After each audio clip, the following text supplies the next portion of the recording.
ਲੋ ਵੀ ਦੋਸਤੋ, final shot chess paper routine number 2 ਦੇ ਵਿੱਚ ਗੁਟਕਾ ਬੰਦ ਜਿਹੜਾ 82 ਆ ਰਿਹਾ ਹੈ,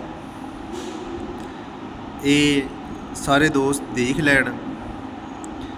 ਇਹ ਰੂਟੀਨ ਨੰਬਰ 2 ਦੇ ਵਿੱਚ ਸਾਡਾ ਜਿਹੜਾ ਅਸੀਂ ਜੁਫਤ ਦਾ ਨੰਬਰ ਕੱਢਿਆ ਹੈ, ਪਹਿਲੇ ਪੇਪਰ ਦੇ ਵਿੱਚ ਅਸੀਂ ਆંકੜੇ ਦਾ ਕੱਢਿਆ ਸੀ, ਔਰ ਇਹ ਜਿਹੜਾ ਹੈ ਇਹ ਜੁਫਤ ਦਾ ਪੇਪਰ ਕੱਢਿਆ ਹੈ। ਤੇ ਜਿਹੜੇ ਬੰਦੇ ਫਾਈਨਲ ਸ਼ਾਟ ਨੂੰ ਸਮਝਦੇ ਆ ਜਾਂ ਖੇਲਣਾ ਚਾਹ ਰਹੇ ਆ, ਤੇ ਇਹ ਜੁਫਤ ਦੇ ਵਿੱਚੋਂ ਅਸੀਂ ਨੰਬਰ ਕੱਢਿਆ ਹੈ। ਇਹ ਚੈੱਕ ਕਰ ਲਓ, ਅਗਰ ਤੁਹਾਡਾ ਨੰਬਰ ਮੈਚ ਹੁੰਦਾ ਹੈ ਤੇ ਬਹੁਤ ਅੱਛੀ ਗੱਲ ਹੈ।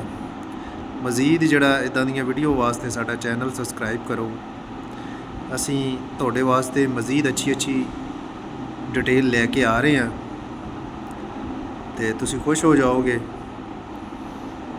ਇਹ ਜੁਫਤ ਦਾ ਜਿਹੜਾ ਨੰਬਰ ਹੈ ਇਹ ਨੋਟ ਕਰ ਲਓ ਔਰ ਦੇਖ ਲਓ ਰੂਟੀਨ ਨੰਬਰ 2 ਦੇ ਵਿੱਚ।